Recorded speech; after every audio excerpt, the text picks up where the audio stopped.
As I was sipping my tea this morning, watching the birds outside my window, it struck me, we spend so much of our lives rushing toward the next big milestone. Retirement, grandkids, travel. But now that we're here, in this chapter we've earned, how do we make it truly happy? Not just comfortable, but joyful? Maybe you've felt it too, that little whisper wondering if there's more to life after 60. Well, I'm here to tell you, there absolutely is. And it doesn't require climbing mountains or drastic changes. Today we're talking about 5 simple, beautiful ways to fill your days with contentment. No jargon, no pressure, just real, practical wisdom. Let's start with something we all crave, but sometimes let slip away as life gets quieter. Connection. Human connection. Now, I'm not talking about filling every hour with social events. Goodness knows we've earned the right to enjoy our peace. But think about Martha, a dear friend of mine. After her husband passed, she told me, the house got so loud with silence. She'd go days just seeing the cashier at the grocery store. Then one morning, she decided to join the community garden down the street. Within weeks, she wasn't just growing tomatoes, she was growing friendships. Neighbors sharing compost tips, laughing over stubborn weeds, swapping recipes for their harvests.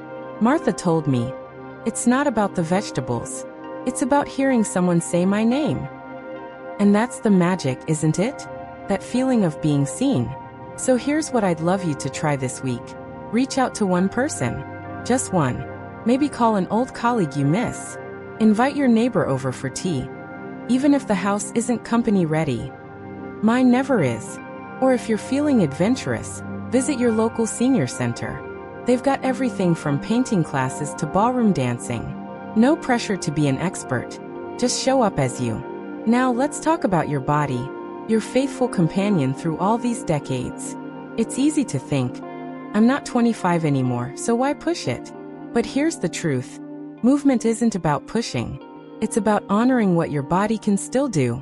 My second tip? Move in ways that feel like joy, not exercise. Take my neighbor, Frank. He used to grumble about his stiff knees every morning. Then his granddaughter asked him to walk her to the bus stop, just 3 blocks each day. Slowly, something shifted. He noticed the magnolia trees blooming, started waving to folks on porches. Now, he does grandpa walks rain or shine. Some days it's just to the mailbox and back. Other days, he wanders the park feeding squirrels. The point is, he listens to his body. No marathons. No guilt. Your version might be chair yoga, swimming, or even dusting off that old radio for a 10-minute kitchen dance party. I won't tell if you don't. The goal isn't fitness metrics. It's that warm, humming feeling afterward. Like you've gifted your muscles a thank you. So we've covered connection and movement. 2 pillars of a happy life. But there's something else, something deeper. It's about how we talk to ourselves when the house is quiet. That's where we're headed next. Because how you greet each morning, that's the secret heartbeat of a joyful life. And trust me, it's simpler than you think.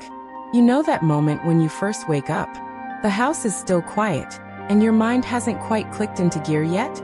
That's when I used to hear the loudest voice, the one that would whisper, "What's the point of today?" Maybe yours sounds different. Maybe it says, "I'm too tired," or "Nothing will change anyway." Well, here's our third tip. Rewrite that inner conversation. And no, I'm not asking you to plaster on fake positivity. This is about kindness, the kind you'd offer your dearest friend. Take my cousin Eleanor.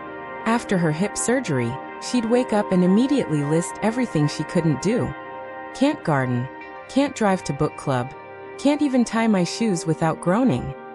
One morning, her granddaughter left a sticky note on her mirror. "Grand, today you can hug me, tell a joke, and make toast smell like heaven." Eleanor started small. Instead of "I'm stuck," she'd say, "Today I'll notice one beautiful thing." Some days, it was just sunlight hitting her teacup. Others, it was the way her cat purred like a rusty engine. Slowly, her mornings softened. The weight didn't vanish, but it shared space with gratitude. So here's my challenge to you. Tomorrow, before your feet even touch the floor, find one gentle thought. Maybe, "I've survived every hard day so far." Or "The birds are singing, good for them." Write it down if it helps. Stick it on your coffee maker. This isn't about ignoring pain. It's about refusing to let pain write the whole story. Now let's talk about something that often slips away as calendars empty. Purpose. And please don't panic. I'm not suggesting you launch a second career or save the rainforests. Purpose isn't about scale. It's about that quiet hum you feel when you know, I mattered to someone today. Remember Tom from our community choir? He told me retirement felt like being a tool left in the rain, slowly rusting. Then his neighbor, a young single mom, asked if he could watch her toddler for an hour while she took online classes. Just 1 hour, twice a week. Tom said, "First time that boy screamed, I nearly called 911. But week by week, something happened. He taught the little guy how to blow dandelion seeds, showed him card tricks, and when that child ran to him yelling Tom Tom, well, Tom's eyes lit up like he'd won the lottery. Turns out, he told me, I wasn't rusty. I was just waiting to be useful." Your purpose might be teaching your great-granddaughter to knit, reading aloud at the library, or even proofreading church bulletins. It's not about what you do. It's about that moment when you think, because I showed up, something shifted. So ask yourself, what's one tiny way I can leave a fingerprint on today? Maybe it's sharing a family recipe in an email, or phoning a lonely friend and really listening. No gesture is too small when it comes from the heart. We've come a long way, haven't we? Connection, movement, self-kindness, purpose.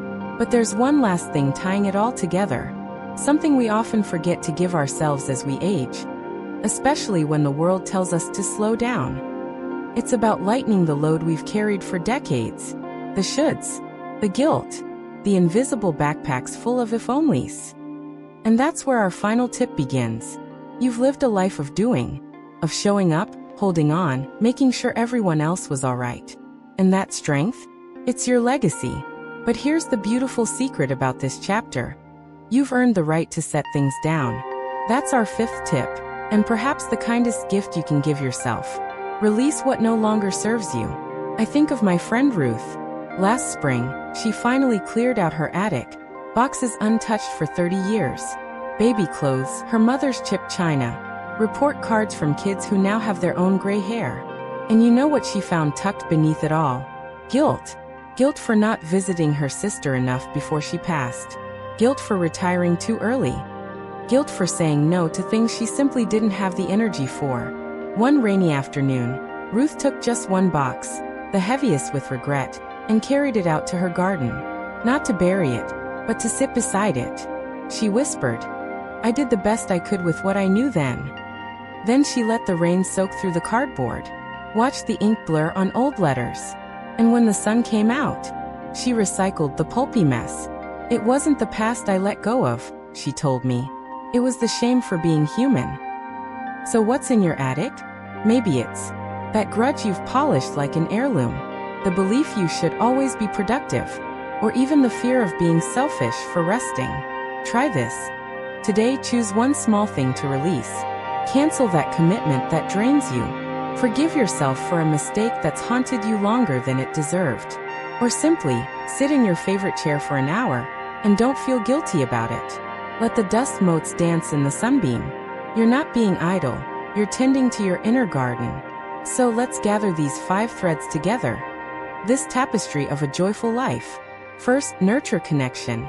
Let someone say your name. Second, move with joy. Honor the body that's carried you so far. Third, speak kindly to yourself, especially in the quiet mornings. Fourth, find purpose in the small fingerprints you leave on the world. And finally, release what weighs you down. Travel light through your golden years. None of this requires perfection, just a gentle willingness to tend to your own well-being, like watering a beloved plant. Try one of these this week. Just one. Notice how it feels. Then try another. Small steps, my friend. Small steps become new paths. Now, I'd love to hear your wisdom. What's one thing that brings you deep contentment these days? A recipe? A memory? A grandchild's laugh? Share it below. Let's build a garden of encouragement together in the comments. And if this resonated with you, pass it along. Like this video, subscribe to our channel. It truly helps us create more content that honors this beautiful season of life. Remember, your life isn't winding down, it's deepening, rooting, blooming in ways only time can reveal. So here's to you, to your courage, your laughter, your hard-earned peace.